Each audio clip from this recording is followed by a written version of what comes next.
Alon, Wasalan, you're with the Nasty Pastor, and I'm back with another chapter. Read from out of Ramses, Volume 1, Series 1, The Son of Light. Big this, you know what I mean? The last chapter read from out of Ramses, you know what I mean? It was talks about the man he became. Talks about how him and his mother interacted with each other, and I must say, them two had a understanding that they love each other. Had a understanding what I share with you is for you to listen to and take the advice that I'm giving you. And I could tell that his mother, Tua, listened to him. He explained some things about his brother, and he explained some things about his brother fiance. And it was not a lot of backlash. I don't know if the backlash is going to come now in this reading, but basically like the man said, I'm physically attracted to her. There ain't nobody he want to marry. You got what I'm saying? And yes, she has chose the young Ramses. Ramses the second. The lay with. You feel what I'm saying? And she's engaged. You understand? To his brother. You feel what I'm saying?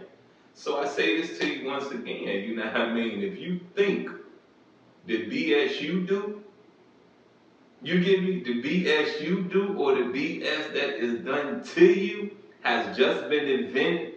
No, it's been going on since the beginning of time. And man has not chipped away all of the negativity that can be chipped away as being a man on this rock. And when I say man, M-A-N, I'm speaking of both genders. Yep, man, men, and women. Get it? Well, look, you with the Nasty Pastor. Like I said, I'm back with another chapter read from Ramses, the Son of Light. Let's go and dive into chapter, I believe this is chapter 8, if I'm correct in saying. Let's make sure you got what I'm saying before I move on and I'm wrong, So this is, let's see, chapter 8. And this will be part 2 of chapter 8 reading Ramses, the Son of Light. You don't seem to think so. Maybe she plans to compare us. You must think women are ruthless. After what happened to Amina, how can I trust anyone? Not even me. Ramses took his mother's right hand. I know you would never betray me. As for your friend, I can think of one solution. What's that? Become a royal scribe, then you can appoint your own security. See what I'm saying? You get what protecting your baby is about? You get it. She explained something to him way before it's his time to become Pharaoh. You get it? You understand? She explained some stuff to him that if in the now he can put this in place, he will be able to choose the protection around him. You get it? He can choose who he feels is loyal. Let's dive back in.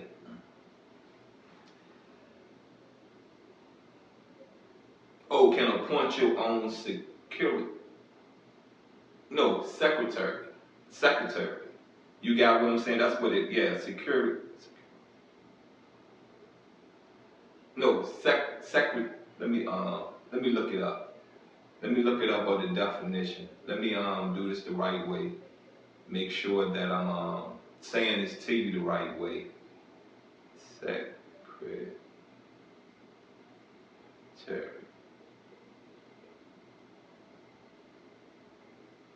Definition.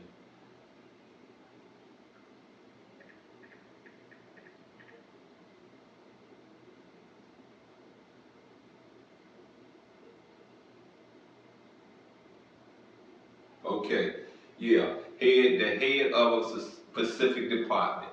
You got what I'm saying? So yeah, he will be able to put it this way. He is that close, being that we're speaking of him being a pharaoh, being we're speaking of him in a government position, he will be able to appoint someone that is so loyal to him that he ain't gonna feel that way anymore. You get what I'm saying? You know, I guess most of these other positions within the Egyptian, within the Upper Egypt, within the Kemet culture, you couldn't choose who was let's say your secretary, your messenger. You feel what I'm saying? You probably couldn't choose. They was already appointed to that position. Now being a royal scribe, you got what I'm saying? You have the opportunity to be able to do that. So when I think about, my life, you get what I'm saying? There are people I have chose to be around me. They didn't choose, you know what I mean, whether they chose to be around me or not. I had the last decision. And trust, loyalty, honesty, that goes a long way with me. You get me? There are people, I would never sit in your house. I would never eat your food. I would never allow you to drive me anywhere because I don't trust you. You get it? You would never know anything about me. What you're going to know about me is what you can see visible every day. You get me? Every day, what you can see. What I don't show you, you would never know. You would never know it. Ramses could not help but admire Amuni's obstinate refusal to crumble under the physical strain of his punishment.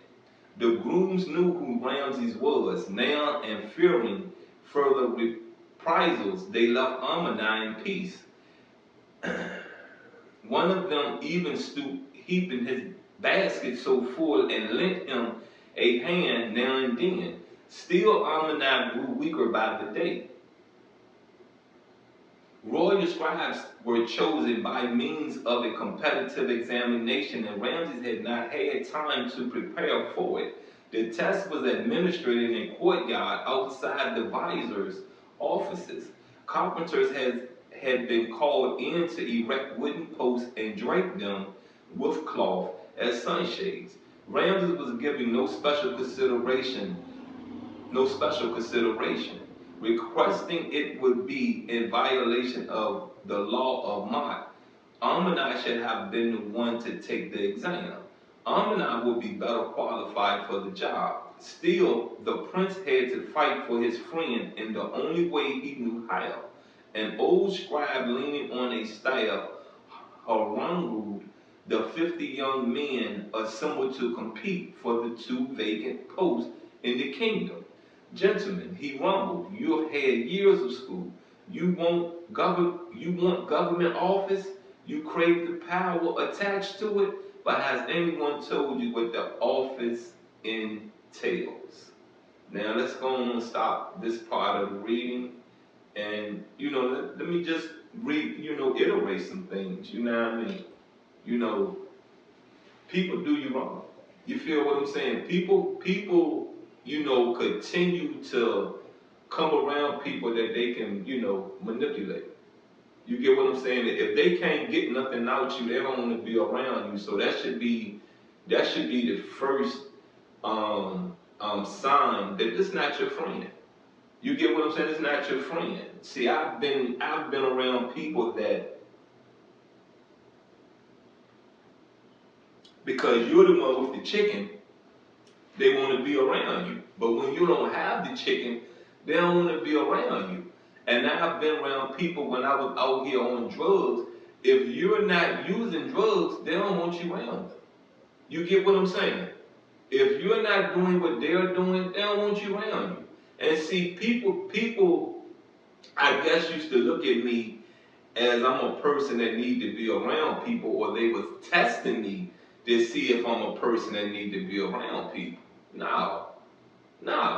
For real, I'm coming around you to get you into my world. And see, I learned that going around people and you're trying to keep yourself clean, you can relapse. You really can. You really can't. Because if this is someone that you used to get high with, someone you used to really hang out with, you're going to get comfortable around them. You're going to let your guards down. So I say this to you once again. You got what I'm saying? Understand the people you're with. Because people are in your life for a reason. I've never met anyone that just wants to be in your life. There is a reason behind them wanting to be in your life. I don't care if we're talking relationship, marriage, friendship, a relationship with your mother, a relationship with your father. I really don't care how it's presented. A relationship, period. There is a reason of that person is in this relationship with you. Get to understand that first. Get to understand the answer of that first before you call that person a friend. I have many associates. I don't even need 4 fingers and a thumb to count how many friends I have had. You get it? I know what a friend is and I know what an associate is. And it's time for y'all to really, you got what I'm saying? I mean, really, look at people for who people are and stop giving a blind eye to who people are. It's just, you know what I mean? If you can put your mom in place, you can put your dad in place, then it's time for you to put your associates in place. You get it? You understand? A lot of our parents have done wrong to us, and we have, in some type of way, in the past or in the now, have spoke up about it, but you have not spoke about anything that your associates and your so-called friends have done to you. Some of y'all friends have put y'all in prison. Some of y'all friends have had you beat up, shot at, all that, and you have not opened you have not said one word. Not one word, but you would say it to your mother and you would say it to your father. I call you a ussy.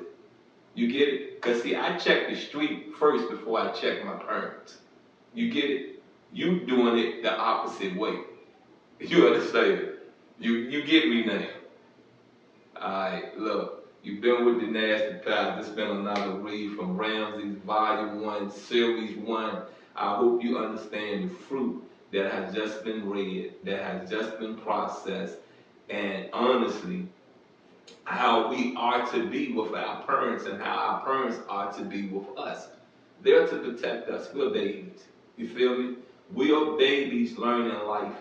I don't care. Like I said, my mom had me at 17, had my brother at 15. No, my mom had me at 21, had my brother at 17. No, I might be wrong. My mom had me at 17. My dad was 21. She had my brother at 15. My mother had a 17-year jump on life. You feel what I'm saying? A jump on life. And if you think I don't listen to my mom, I do. If you think I don't put actions behind the things my mom have talked to me about, I've done it. Anywho, I'm out.